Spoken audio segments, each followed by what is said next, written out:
Hi, Dave Skocik. Welcome to PR Delaware. We're down in Milford today at First State Manufacturing, a small company that reaches out to the world. We'll be talking to the president, the CEO, and the head of marketing. Stick around for a great program.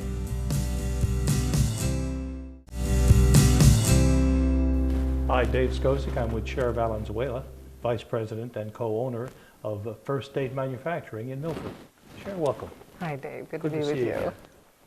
Tell me about First Aid Manufacturing. You grew from an operation in the garage to an international business. Yes, it's been a little under 20 years, and just as you mentioned, we started in a one-car garage right around the corner from us where we're sitting today. We used to walk down this street pushing a baby carriage, and Eli, my husband, and I would say, what would it be like to start a business and actually end up in a building like that?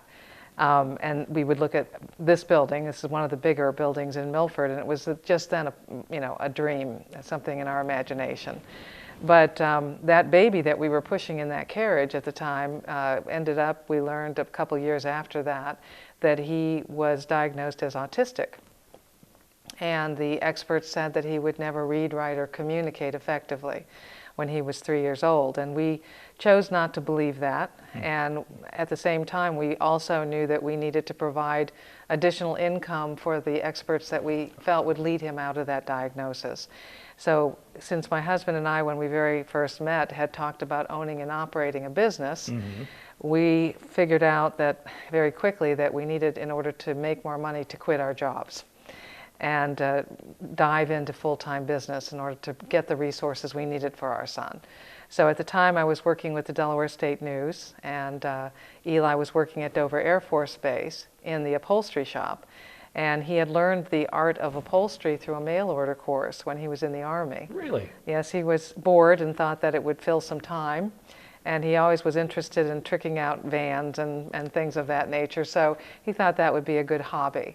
And at the time he had that same sewing machine that he had done his mail order course on, pulled that out, put it into the one-car garage, and we began, what we called hit the streets mode, to find the customers that would be a restaurant booth here or a doctor's office that might need an examination table recovered, some cars, some boats, and basically just began working around the clock to either find customers or get the job out if he was the only person that was turning out those jobs.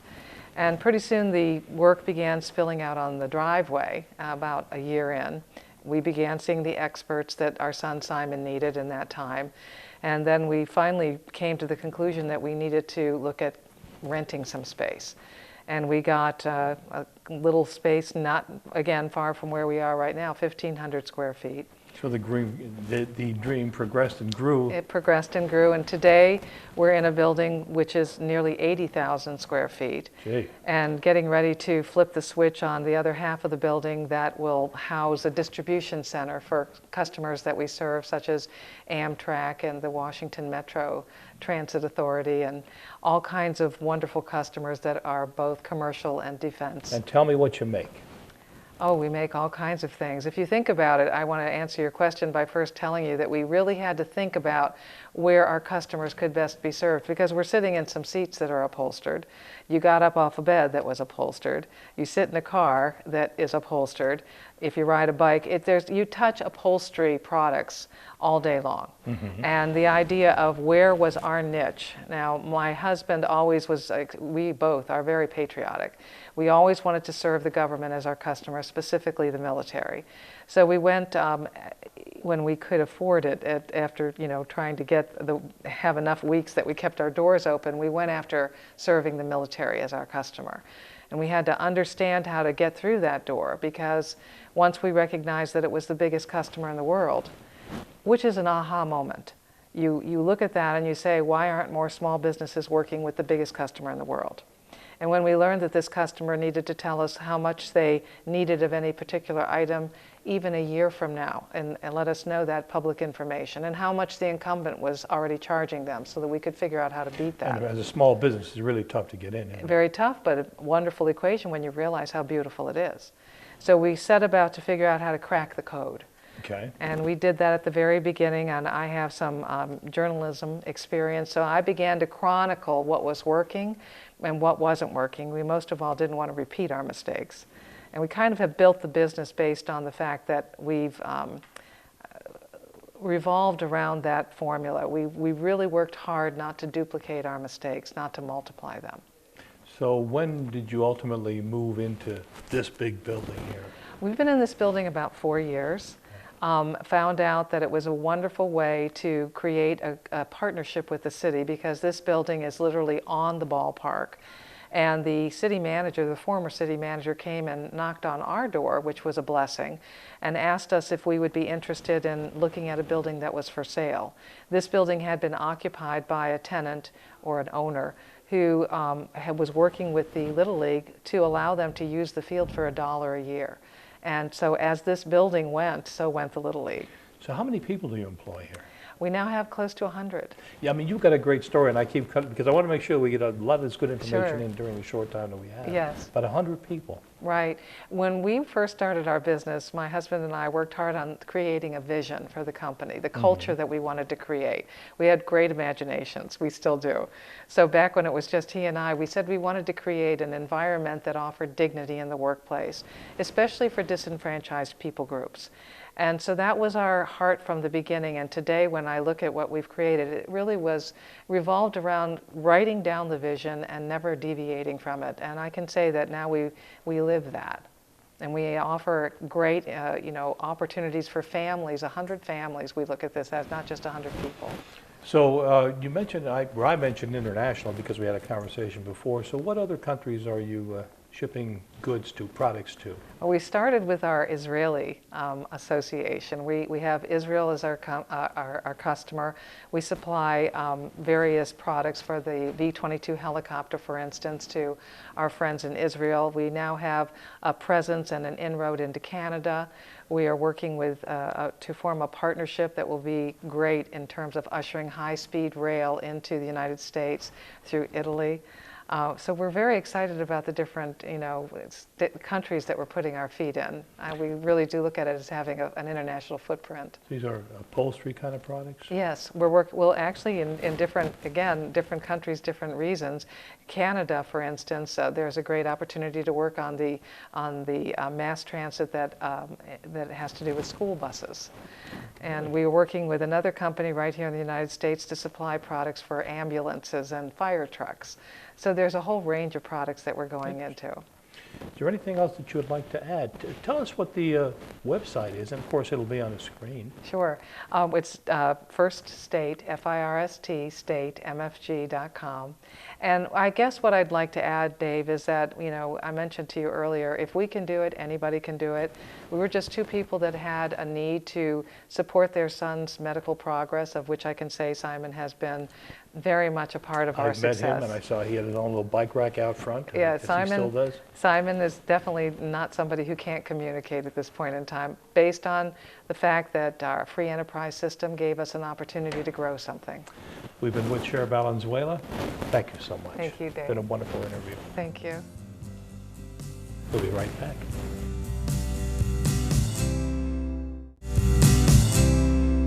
Hi, welcome back. I'm with Scott Crothers, Vice President of Marketing and Contract Administration here at First State Manufacturing. Scott, welcome. Happy Wednesday. How are you, my friend? Fantastic. Always good to see you. It's good to see you too. Thank you. You're in the right job, marketing. You're always smiling here. Good Always, job. Always. Life's too short for anything but, my friend. Tell me about what you do here. Sure. I've been with First State now for over 5 years, and it's been a remarkable journey. I'll tell you, life is a blessing, and just to watch and experience firsthand the growth of the company has been remarkable. In my capacities as the Vice President of Marketing and Contract Administration, I'm responsible for that, the growth of the company. That's developing relationships and partnerships with customers, both existing and new, finding strategically the opportunities within the market that we can drive the business, and then working with the team to make it come to fruition and to continue to grow the business and provide opportunities not only for those that are here today, but for those that we will hire in the future as well. It took me a while to track you down. How far afield do you go on your travels? Oh my goodness. Well, we've been very fortunate to have really expanded our business internationally. So as part of what I do, I have traveled in the last 6 months to all ends of Canada. I've been as far in Europe as Italy, And we're working now with the Japanese as well. So Gee. the travels are taking me many, many places, and those experiences are nothing but a blessing. What kind of products do you sell overseas? Sure. So as a company, we've migrated over the years, and as a company, you have to always look at the market and figure out what's going to work given your skill sets, identify those areas of growth, and then transition your business. So in many respects, my marketing initiatives are 5 years down the road. They're not here today, they're 5 years down the road.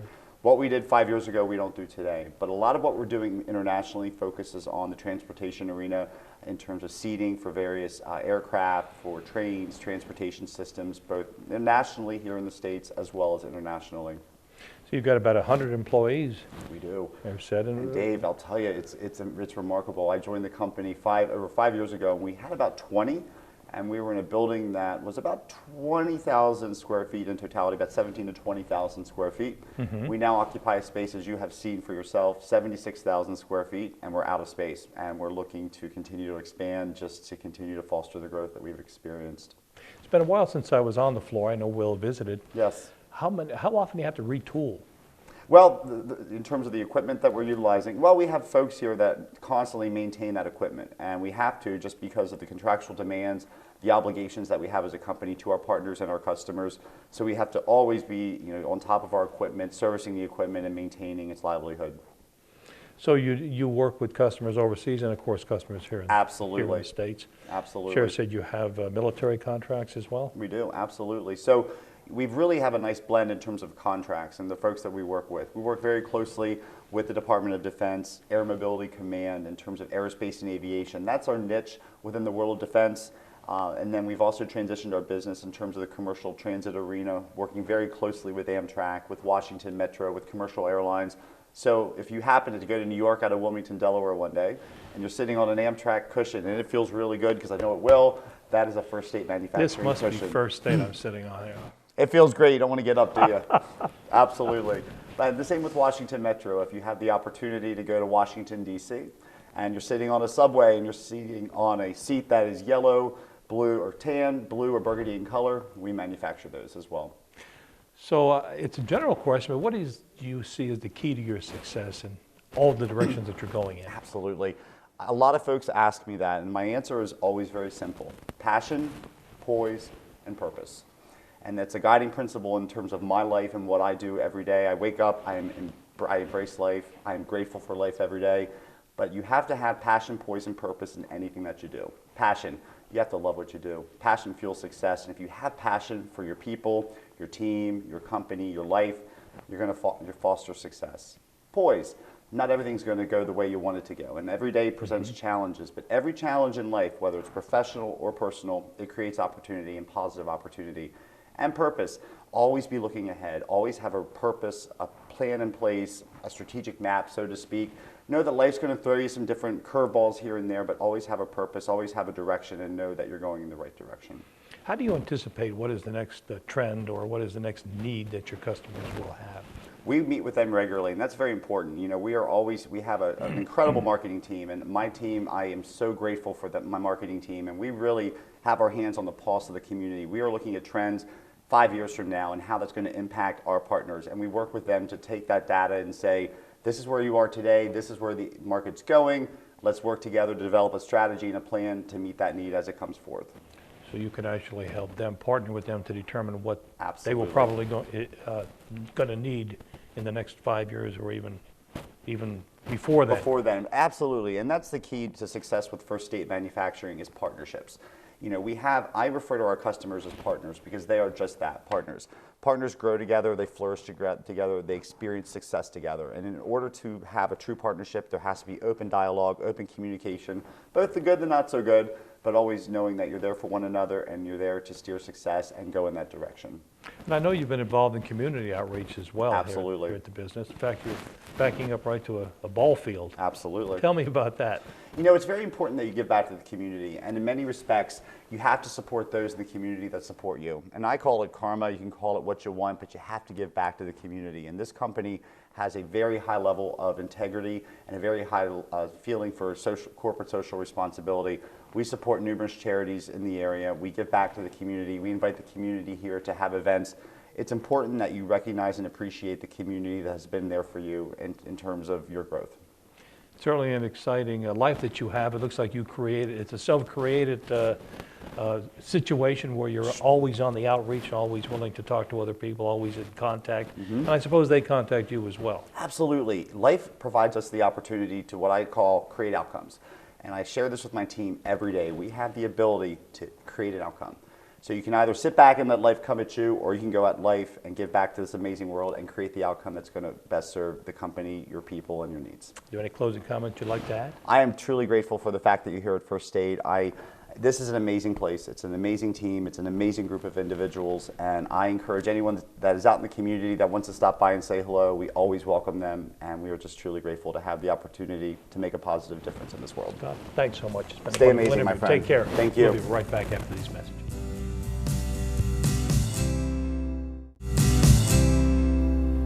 Hi, I'm with Dave Hitchens, CEO and President of First Aid Manufacturing. Welcome. Good afternoon. Good to see you. Good to see you. Tell me about yourself. How long do you have? Well, I have a celebration this year, 50 years in business and 50 years of marriage. Wow. Well, congratulations on Thank both. you. Thank you very much. Yes. So what's a little bit of your background? It's a high energy company, high energy people, and tell me about yourself. Well, I was originally with AT&T for 27 years, retired at the ripe old age of 47, decided I needed to do something different. I would think so. Started a couple different companies, and in 2012, I met Sher on the campaign trail.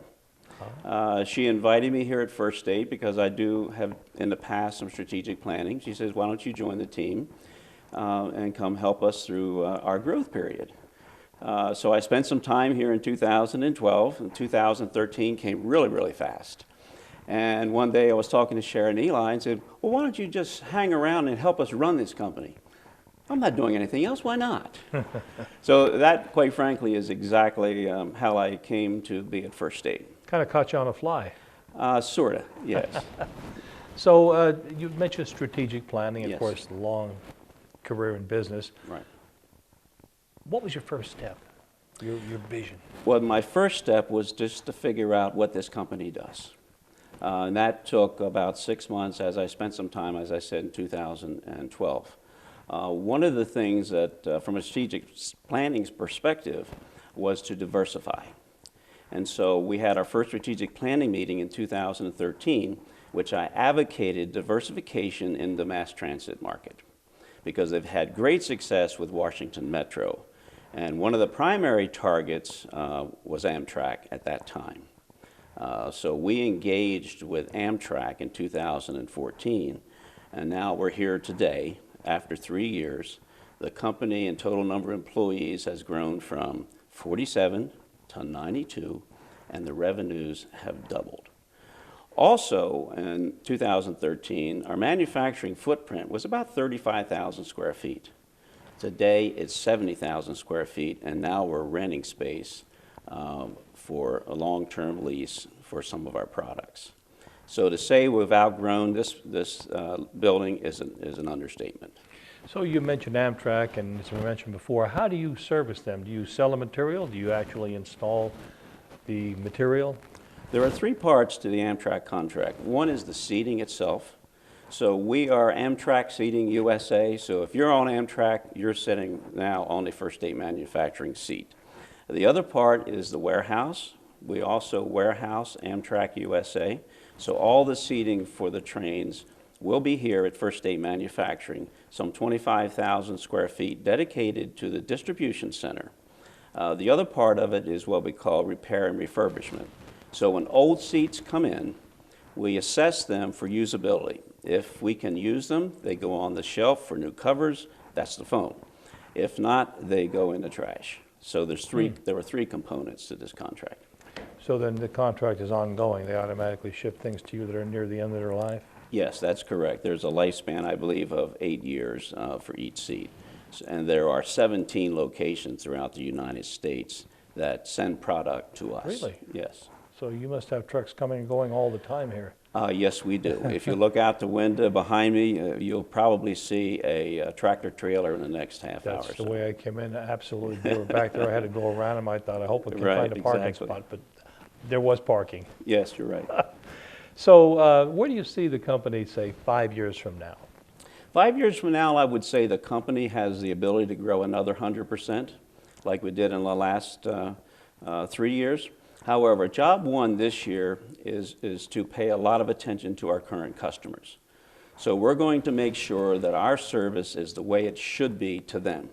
Anytime you have a company growing 20, 25% of the year, one of the pitfalls is to not service your company and just leap forward. We're not leaping forward. We're making sure that our customers that we have today are served. So when we grow in the future, we're growing with the same 100% commitment to quality and service to each of them. Now, how are you going to get to 100%? You're going to ask me that, aren't you? Thank you. Okay. Here's how we're going to do that. We're going to expand internationally. Most recently, we went to Canada.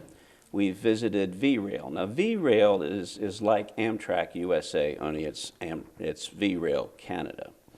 We are expecting to do some business with them this year. That's one of the international locations that we're targeting. The other one is a company in Italy, which is manufacturing parts and seats for high-speed rail. It was interesting, Mr. Stefano, who's the president of the company, in his Italian says, we have high-speed trains, you have cars. So that was an interesting comment, but Amtrak now is in the process, as we understand it, of building a high-speed train for the U.S. market. So we're partnering with them to bring their technology here as a partner for Amtrak and in producing seating for the high-speed train coming forward. How long do these contracts last? Typically 5 years, 5-year contracts. Then you're going to start all over and the bid? Yes, in the bidding process. Now, we've had Washington Metro for about, I think, 7 years now. We were recently awarded a renewal of the contract in 2014. So if you're in Washington and you're riding Washington Metro, you're sitting on first state seats. I'm partly in Delaware in a sense. Well, not yet. We don't have a high-speed train to the beach, but maybe someday. Okay.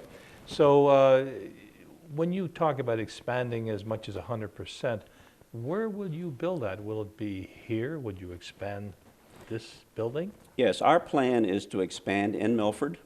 Okay. This building, we're out of gas, so to speak. We're fully utilizing every foot. We also are looking very close, a few blocks away, to another warehouse location. So this building could end up to be total manufacturing, and the warehouse and materials and products would be close by. That is exciting to have this kind of growth, and I'm sure the town of Milford is very pleased that you have all this activity and business and hiring of people here. Yes. Are there any problems with your growth, with your expansion? Not today.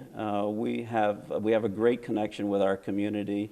A lot of our resources come from the people who are currently work here. When we have needs, they're kind of our focus. They're our ears and eyes, so to speak. We have great retention. Our retention rate is about 90%, which is unheard of in most industry. Very dedicated workforce. As we come to the end, is there anything that you'd like to say as we finish? Not that you haven't said it all. No, I don't think I've said it all, because what's important to a growing company is the staff that serves. We have an amazing staff here, both on the management side and the associate side as well. We spend a lot of time with our associates.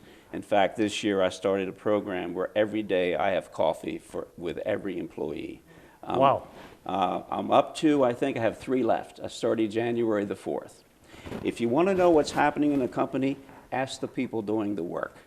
We just have such a great team. Well, from what I can see here, the place is beautiful. Your employees are happy. It was very good to be with you. Well, thank you very much. Dave Hitchens, President and CEO. Good friend.